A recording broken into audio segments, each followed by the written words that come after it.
Mate, that is really powerful, man.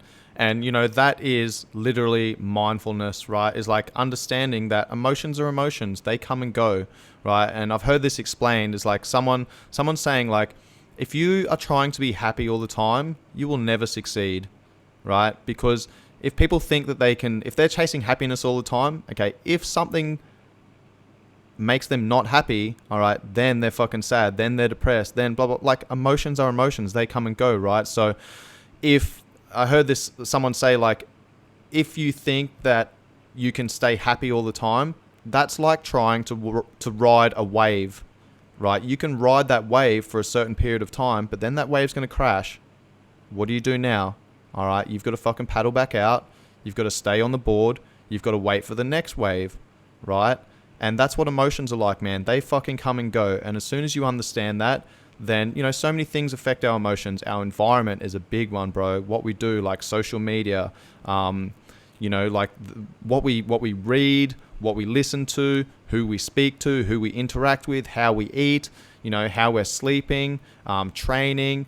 Everything impacts our emotional and physical and mental well-being, man. So, if you can pay attention to those thoughts and not act upon them and just acknowledge them and be like, all right, well, I'm not feeling great about myself today. Okay, what's within my control that I can do that's going to allow me to kind of balance everything out? I'm going to acknowledge that, hey, today I'm a little bit sad and I don't know why. Okay, how's my sleep been? I probably didn't sleep very well last night. My nutrition's probably a little bit shit. I haven't trained today. All right, had a fight with the missus this morning. All right, there's a few things there that I can probably address that are within my control.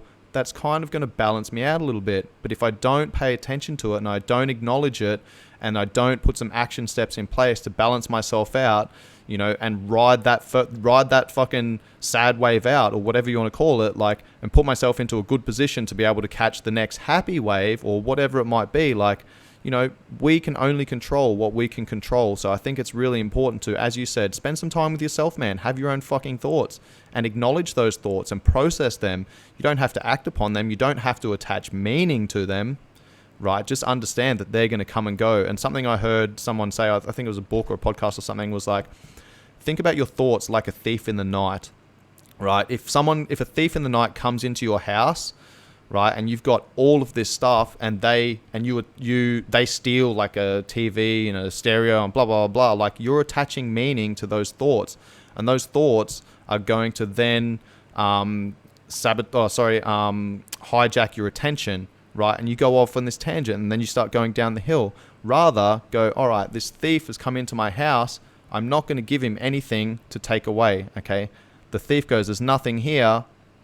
Doesn't get any meaning, doesn't get any emotions attached to it, just leaves. All right, sweet. Next thought comes in. Do the same thing, man. Don't attach meaning, don't attach emotion.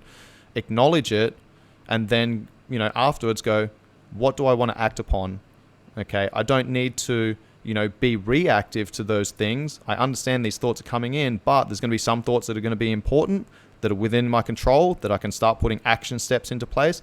There's going to be some thoughts that I can't control and I can't put action steps in place. So, acknowledging that difference and then being able to determine the difference between them, what you can control and what you can't control. I think that's super important, bro.